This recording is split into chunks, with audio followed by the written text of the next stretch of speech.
Generation Z এরা পারে না এমন কিছু নাই। যারা নিজের চিন্তা না করে, নিজের পরিবারের চিন্তা না করে, নিজের জীবনের চিন্তা না করে সেদিনকে রাজপথে নামছিল। সো ছাত্র ভাইদেরকে সাহায্য করুন। প্রিয় ভিউয়ার্স, অনেকদিন পরে আবারও আরেকটি নতুন ভিডিও নিয়ে হাজির হয়ে গেলাম। তো ভিডিওর শুরুতেই মহান আল্লাহ রাব্বুল আলামিনের দরবারে লাখো কোটি শুকরিয়া আদায় করছি যে মহান রব্বুল আলামিন বাংলাদেশকে পুনরায় স্বাধীন করার তৌফিক দিয়েছেন আমাদেরকে।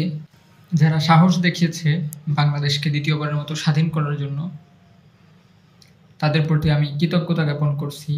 আর যে সকল ভাইয়েরা শহীদ হয়েছে, মহান আল্লাহ তাআলা তাদেরকে জান্নাতের সুউচ্চ মাকাম দান করুন, আমিন। আমাদের ভাইদের অক্লান্ত পরিশ্রম এবং আত্মত্যাগের ফলে আজকে অর্জিত এই স্বাধীনতাকে নিয়ে যারা বিভিন্ন প্রশ্ন তুলতেছে যে আগেই ভালো ছিলাম বা এটা তো চাইনি, তাদের উদ্দেশ্যে কিছু কথা আজকে বলবো ইনশাল্লাহ। আমাদের এই যে জেনারেশন জেড এরা পারে না এমন কিছু নাই। সো আপনি দেখেন, এত বছরেও যে সরকারের পতন কেউ ঘটাতে পারেনি, এই জেনারেশন কিন্তু মহান আল্লাহর অশেষ রহমত এটা করে দেখিয়েছে অল্প কিছু দিনের মধ্যে। যে জেনারেশন অনেকে টিকটকার প্রজন্ম বলে আখ্যায়িত, যারা ফ্রি ফায়ার, পাবজি বা আমার মতো GTA 5 খেলতে, এরা আসলেই তোমাদেরকে স্যালুট ভাই, তোমরা করে দেখিয়েছো।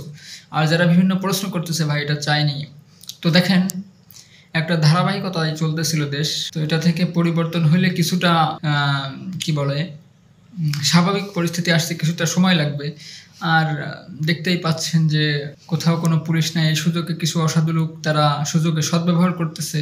আর যেটা দেখতে পাচ্ছেন যে যারা বলতেছে যে এটা তো চাইনি, ভাই দেখেন ছাত্ররা কিন্তু সেই শুরু থেকেই কষ্ট করেই যাচ্ছে। তারা কিন্তু আন্দোলনে মার খাইছে, গুলি খাইছে, এখনো তারা কিন্তু দেশের উন্নয়নের জন্য কাজ করছে। তারা দেশের ট্রাফিক নিয়ন্ত্রণ করছে, তারা বিভিন্ন মন্দির পাহারা দিচ্ছে। যারা নাম ছিল সেদিনকে, তার কি কোনো গ্যারান্টি ছিল সে সুস্থভাবে ঘরে ফিরে আসতে পারবে কিনা? সো যারা নিজের চিন্তা না করে, নিজের পরিবারের চিন্তা না করে, নিজের জীবনের চিন্তা না করে সেদিনকে রাজপথে নামছিল, তাদের এটুকু উল্লাস যদি আপনি মেনে নিতে না পারেন, তাহলে কিভাবে চলবে ভাই? সো ছাত্র ভাইদেরকে সাহায্য করে।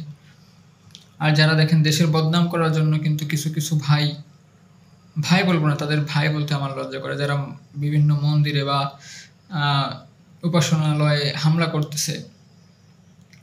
আমি একজন সাধারণ মুসলিম হিসেবে বলি, একজন মুসলিম হিসেবে এই দেশের প্রতি আমার যতটা অধিকার আছে, একজন হিন্দুর এই দেশের প্রতি ঠিক ততটাই অধিকার আছে। তারাও এই দেশের নাগরিক। সো আপনি একজন মুসলিম হয়ে যে তাদের উপর অত্যাচার করবেন, এটা কিন্তু একেবারেই ঠিক নয়।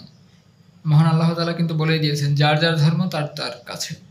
সো ধর্ম নিয়ে কেউ বাড়াবাড়ি করবেন না, এটা মহান আল্লাহরই আদেশ। সো দেশটা স্বাধীন হয়েছে মাত্রই, স্বাভাবিক হতে কিছুটা সময় লাগবে। ততক্ষণ সবাই ধৈর্য ধরেন এবং পরিবারের খেয়াল রাখেন এবং নিজ এলাকার খেয়াল রাখেন।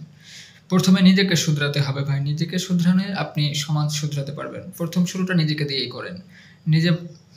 নিজে কোনো অন্যায় করবেন না, কাউকে অন্যায় করতে দিবেন না, নিজের পরিবারের কাউকে অন্যায় করতে দিবেন না। শুরুটা নিজে থেকে করেন, নিজের পরিবার থেকে করেন। এভাবে প্রত্যেকে যদি নিজে শুধরে যায়, তাহলে দেশ একদিন শুধরে যাবে ইনশাআল্লাহ। আর যে সকল ভাইরা নিজেদের জীবনের বিনিময়ে আমাদেরকে আবারও স্বাধীনতা এনে দিল, সবাই তাদের জন্য বেশি বেশি করে দোয়া করবেন। সো আজকের ভিডিও এখানেই শেষ করতেছি। দেখা হবে নতুন কোনো ভিডিওতে। আল্লাহ হাফেজ।